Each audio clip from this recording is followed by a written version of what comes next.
نحمده ونصلي ونسلم على رسوله الكريم اما بعد فاعوذ بالله من الشيطان الرجيم بسم الله الرحمن الرحيم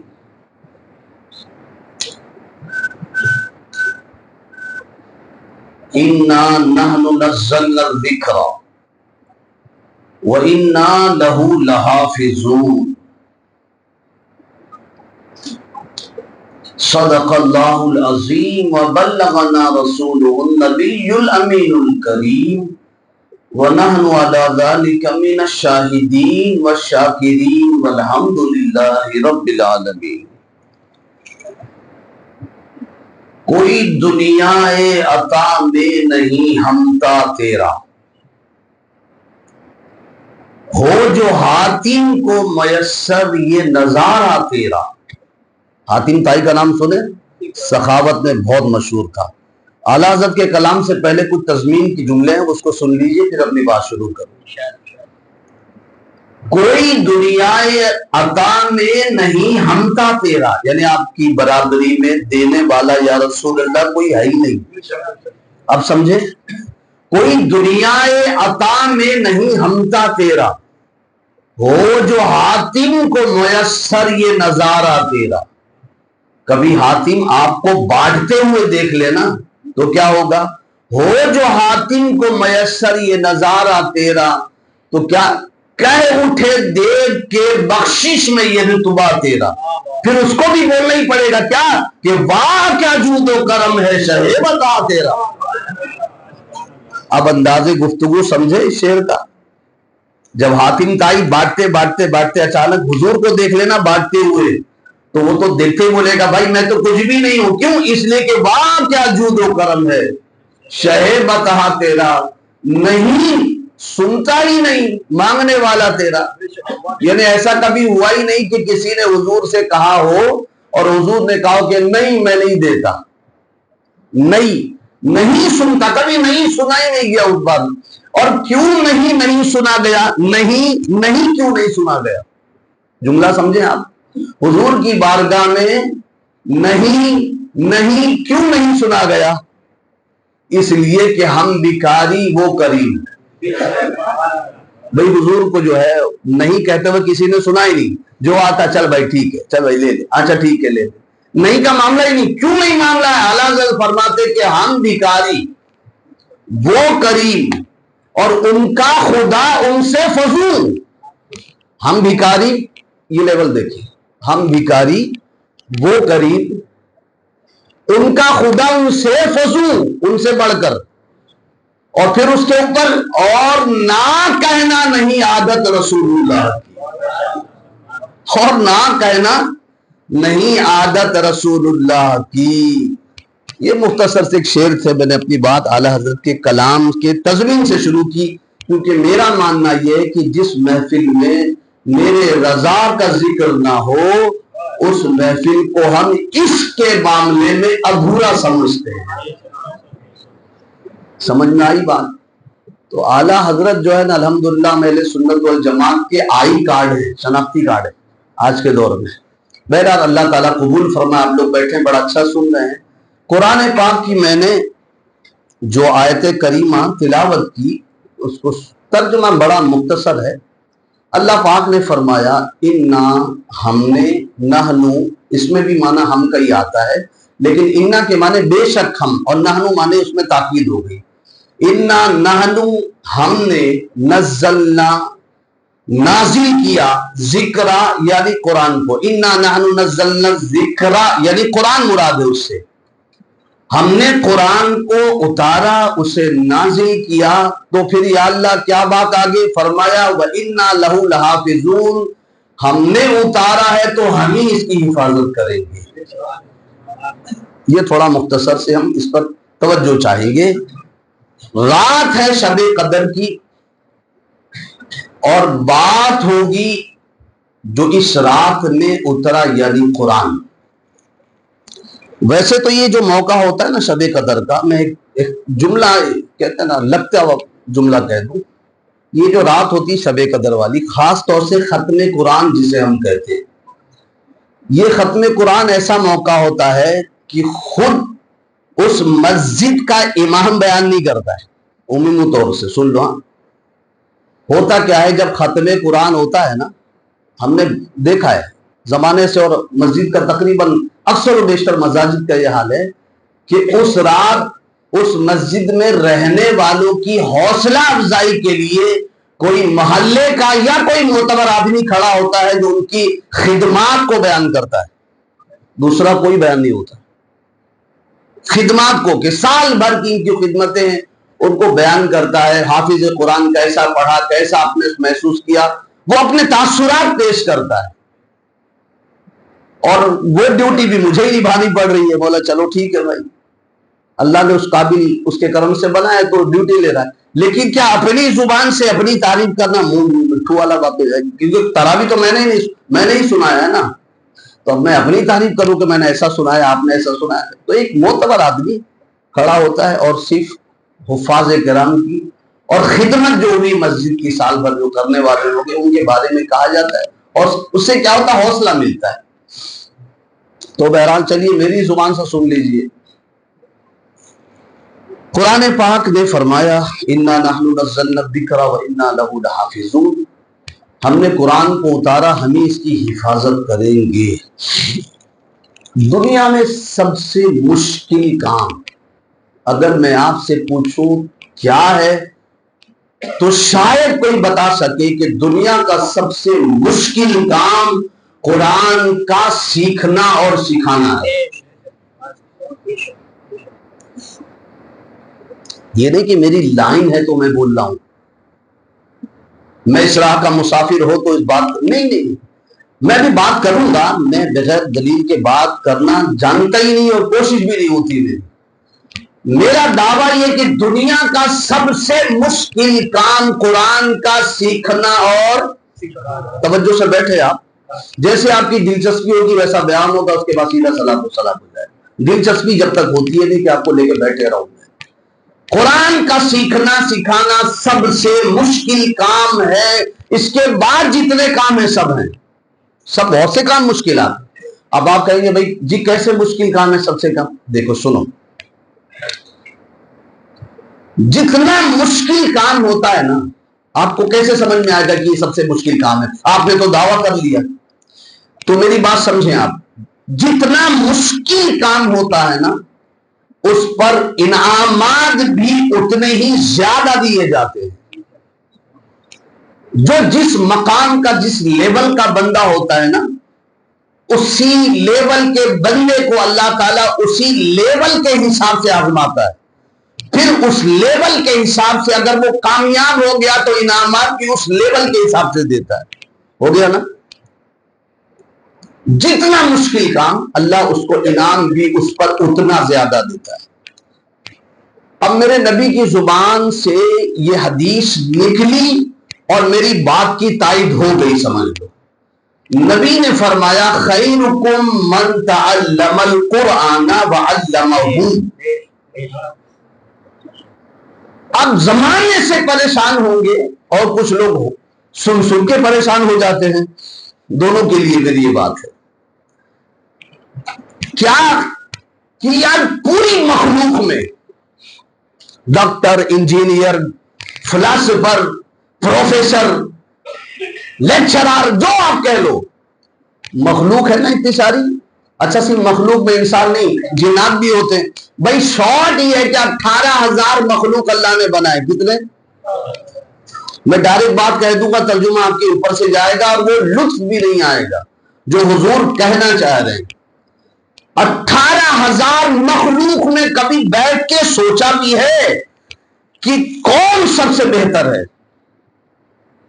حضور فرماتے زیادہ سوچو مت، جس نے قرآن سیکھا اور سکھایا وہ 18,000 مخلوق میں سب سے بہتر ہے۔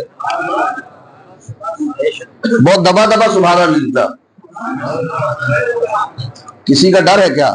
سبحان اللہ، کھل کے بولو نا، میں نہیں، رسول پاک کہہ رہے ہیں ساری مخلوق میں تم میں اگر دیکھنا ہو کہ کون سب سے بہتر ہے؟ میرے نبی نے فرمایا خیرکم من تعلم القرآن وعلمہ، جو قرآن سیکھے اور لوگوں کو سکھائے وہ 18,000 مخلوق میں سب سے بہتر ہے۔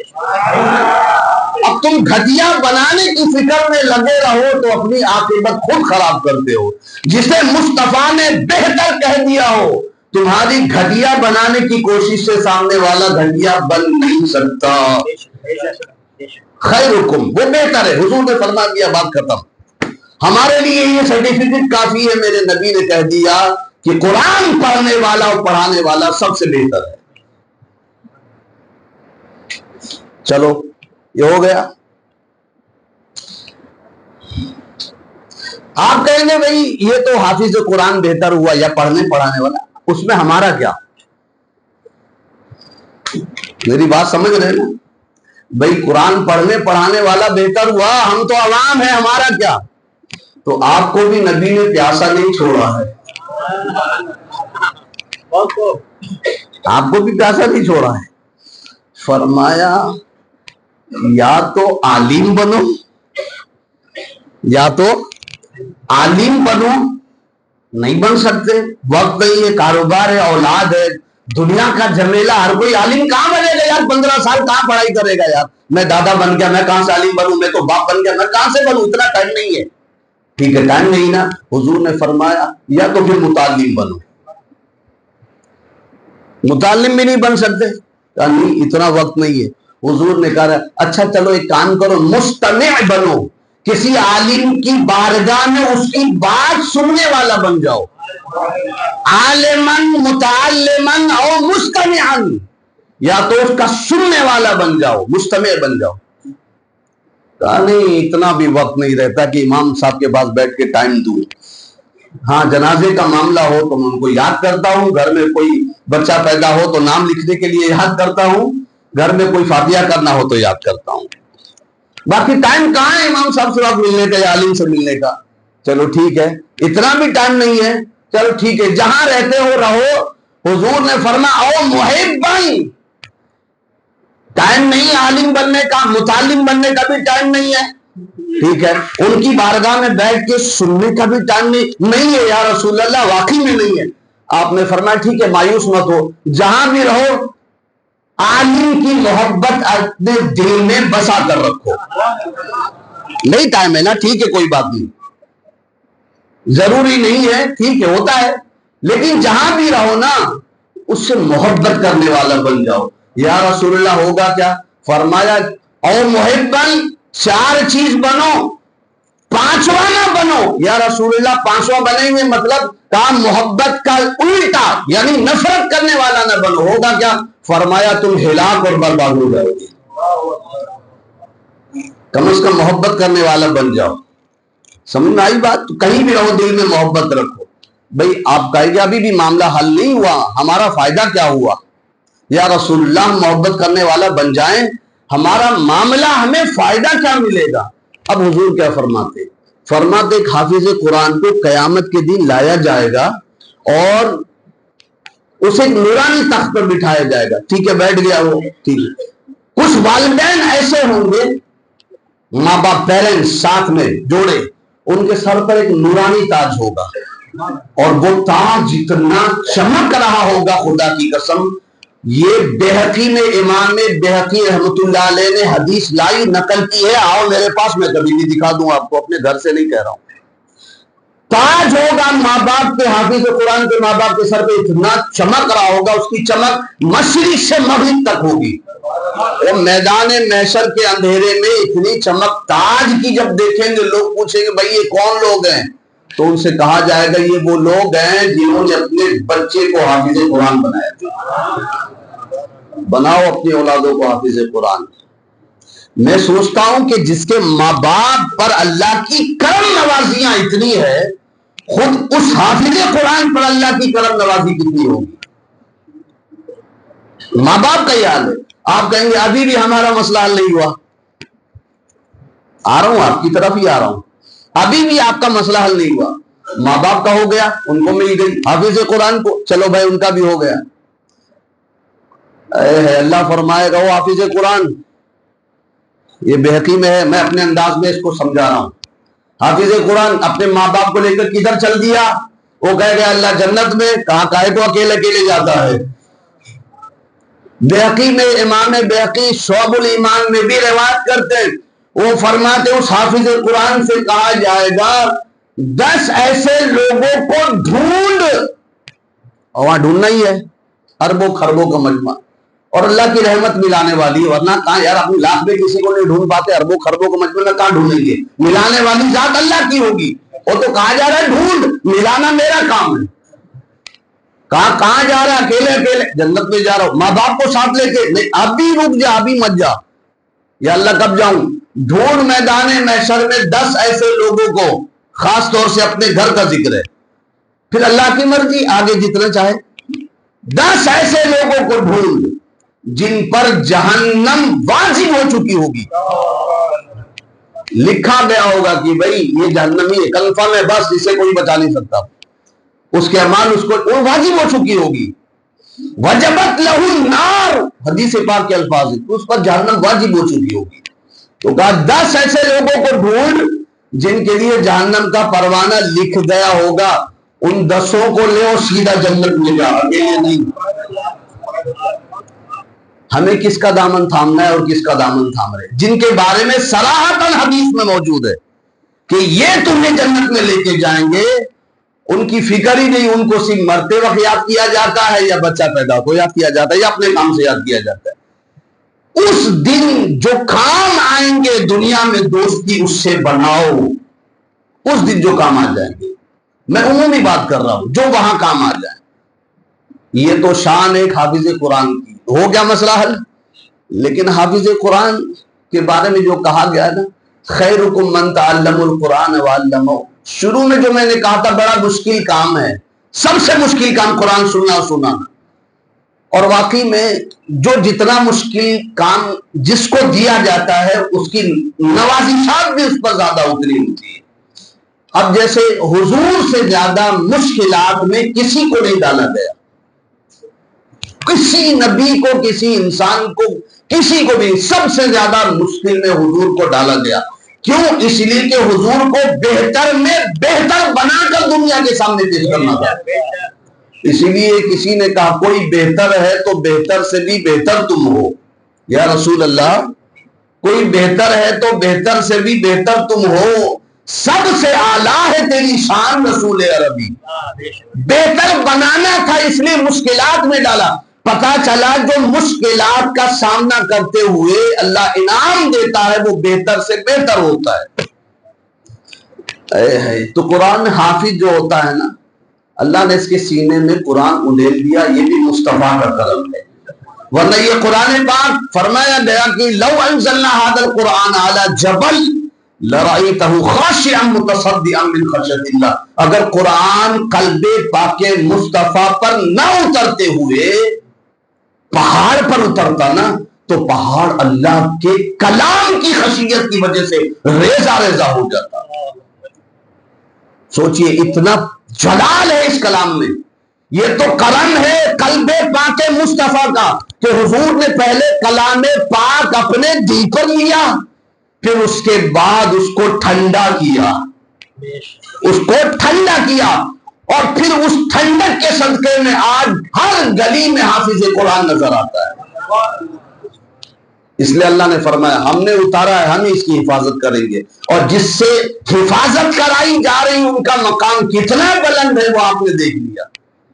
بہت مشکلات سے گزرتے بابا، ہمارا آپ کا بچہ جس عمر میں ماں باپ کے سینے لگ کر سوتا ہے نا، اس عمر میں ماں باپ اپنے کلیجے کے ٹکڑے کو 2000 کلومیٹر 1000 کلومیٹر دور چھوڑتے ہیں، تھپکیاں لگا لگا کے جس عمر میں بچوں کو سلاتے ہو نا، 9-10 سال کی عمر میں، 11 سال کی عمر میں، اپنے بچے کو ایک دن کے لیے جدا نہیں کرتے ہو۔ یہ ماں باپ پاگل ہیں جو 11 سال کی عمر میں بھیج رہے اپنے بچوں کو، دور بھیج رہے، اپنے سے جدا کر رہے ہیں، اپنے بھائی بہنوں سے جدا کر رہے، گھر کے آنگن سے جدا کر رہے۔ کیوں؟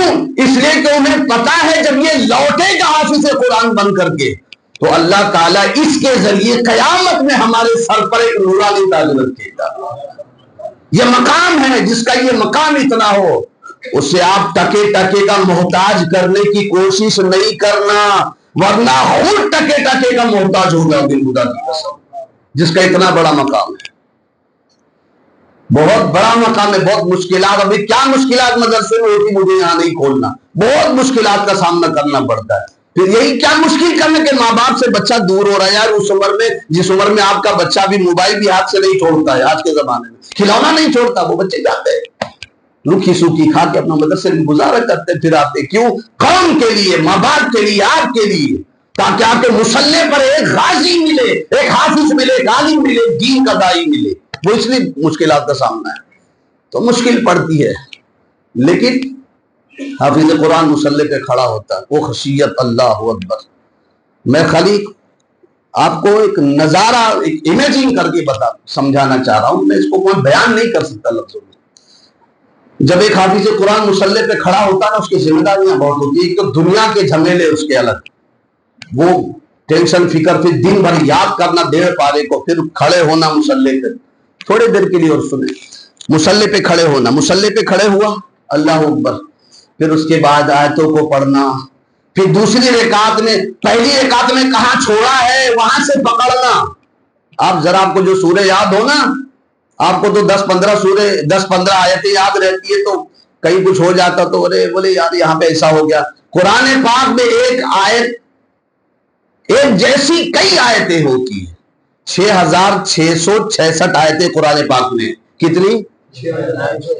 آپ کو 10-15 آیتیں یاد ہوتی ہیں، حافظ قرآن کے سینے میں 6666 آیتیں ہوتی ہیں. ایک جیسی کئی آیتیں ہوتی ہیں. یہاں پڑھتے پڑھتے کبھی وہاں چلے جاتا ہے، پھر اچانک یاد آتا نہیں بھائی یہ نہیں ہے، پھر وہ لیتا ہے. اور جس کو صرف اتنا ہی ٹکڑا یاد ہوتا تو بولتا یار یہ کدھر چلے گئے، پھر اس کو بیچارے کو تنقید کرنے کا موقع مل جاتا ہے کیونکہ اتنا ہی یاد ہے اس کو.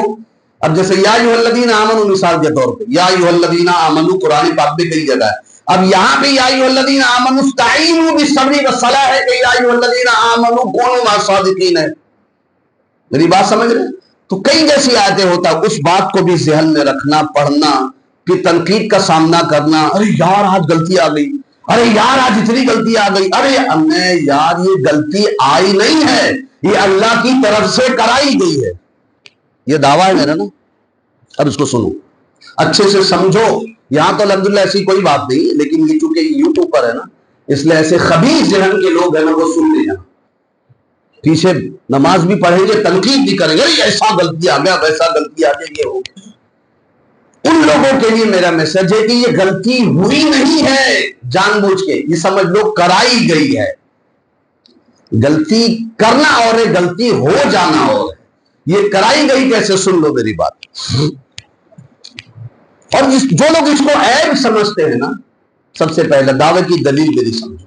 جو لوگ اس کو غلطی کو عیب سمجھتے ہیں نا، وہ عیب نہیں ہے بلکہ یہ سنت مصطفیٰ ہے. سب کا نہیں نکلا زبان سے بھائی. میری بات کے لیے آپ کو مضبوط ہاضمے کی گولی لے کے بیٹھنا پڑے گا، تب بات آئے گی سمجھ میں. یہ غلطی کرائی گئی ہے. اگر یہ عیب ہوتا تو خدا کی عزت کی قسم حضور کے اندر یہ کبھی نہ ہوتا، کیونکہ اللہ نے اپنے نبی کو ہر عیب سے پاک بنایا ہے. لیکن یہ جسے آپ عیب سمجھتے ہو نا، حالانکہ عیب نہیں ہنر ہے، یہ حضور کے اندر رکھا گیا ہے.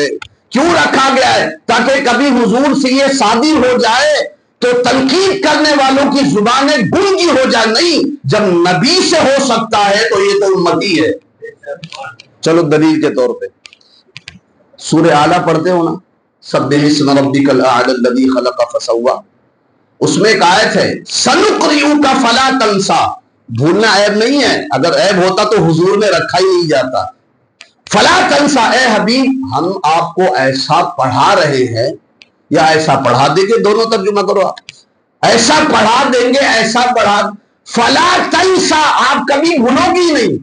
ٹھیک ہے، الا ماشاء اللہ، ہاں جہاں اللہ بھلانا چاہے وہاں بھول جاؤ گے. بھولنا عیب نہیں، اگر بھولنا عیب ہوتا تو حضور میں رکھا ہی نہیں جاتا. چلو ایک آیت ہو گئی قرآن کی. صحابہ کو حضور نماز پڑھا رہے تھے، 4 رکعت پڑھی، 2 رکعت پر سلام پھیر دیا. کتنے رکعت پر؟ اور اگر 2 رکعت کبھی سلام پھیرو تو جی سمجھ رہے نا آج کل کا ماحول.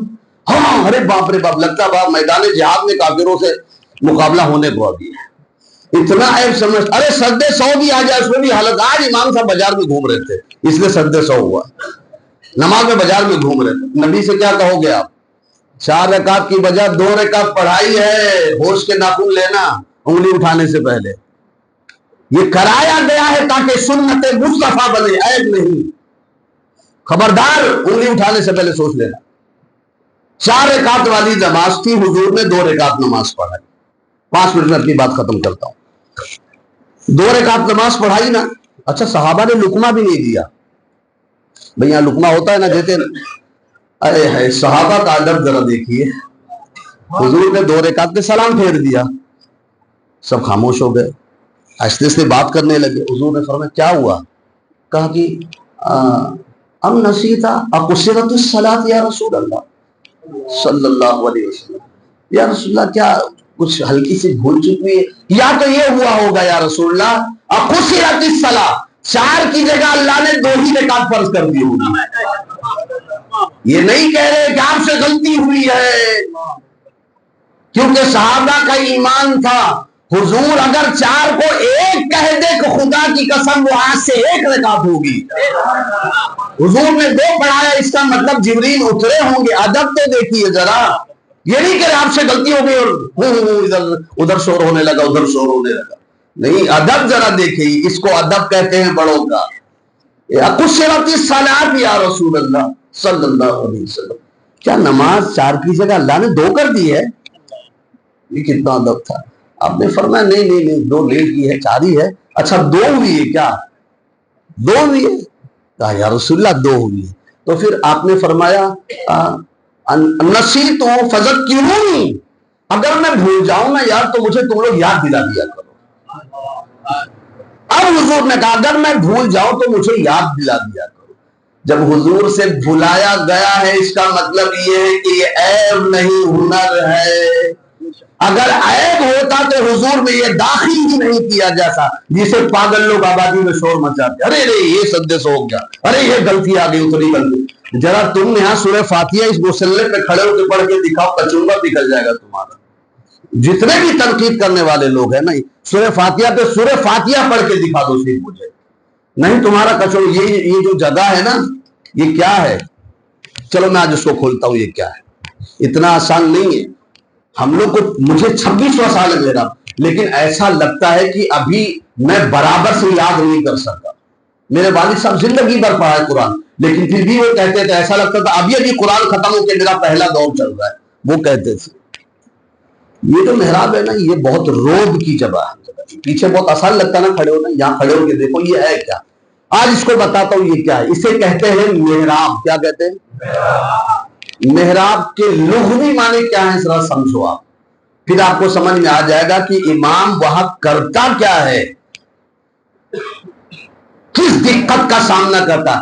محراب جو مسجد میں جہاں امام کھڑا ہوتا ہے اسے کہتے ہیں محراب. اور محراب کے لغوی معنی لڑنے کی جگہ, جنگ کرنے کی جگہ. کیا ہے محراب کے معنی؟ لڑ. ابے حرب کے معنی سنے ہونا, ہے رے با, اتنا تو معلوم ہے نا. حرب کے معنی ہوتے جنگ. محراب اس میں ظرف ہے.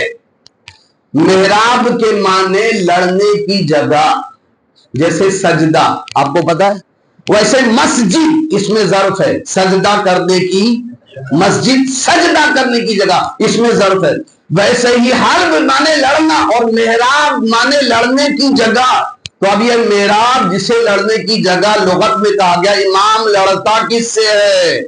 کھڑے ہو کے امام لڑتا ہے شیطان کے وسوسوں سے. اور آپ یقین جانیے وہ شیطان کے وسوسوں پر غالب آ کے آپ کی اور اپنی نماز خدا کی بارگاہ میں اچھے سے پہنچا دیتا ہے. آج ہوتا ہے اس کا آپ کو. محراب کے معنی لڑنے کی جگہ, شیطان سے لڑائی کرتا ہے وہ, وہاں لڑتے لڑتے جیت جاتا ہے. پھر برابر 2 یا 4 رکعت اللہ کی بارگاہ میں آپ کی سب کی پہنچا دیتا ہے. پھر اس کو اجر کیا ملتا ہے؟ اجر یہ ملتا ہے کہ بندے تو نے پہنچا دیا نا سب کی نمازوں کو میری بارگاہ میں، لے میں تیرے لیے اجر کیا رکھتا ہوں۔ اب اللہ کیا اجر رکھتا ہے؟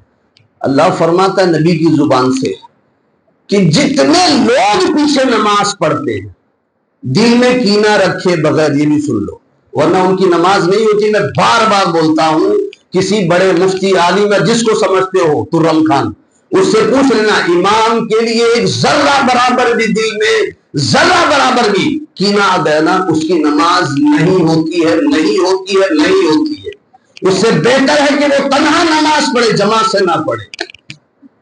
مجھے مدنی میاں کا ایک قول یاد آتا ہے، اللہ ان کو سلامت رکھے، ان کے سمندر ہے مدنی میاں، ہاشمی میاں کے بڑے بھائی، وہ ایک مکالمے میں فرما رہے تھے اس لیے نہیں ہوتی ہے کہ آدمی بولتا نا پیچھے ہی سے مانگ کے، تو اس کا پیچھے بولنا کافی نہیں ہوتا ہے، امام کو یہ دھیان رکھنا بھی پڑتا ہے کہ جو کہہ رہا ہے نا پیچھے ہی سے مانگ کے، اس کو اپنے اقتداء میں لینا بھی ضروری ہے۔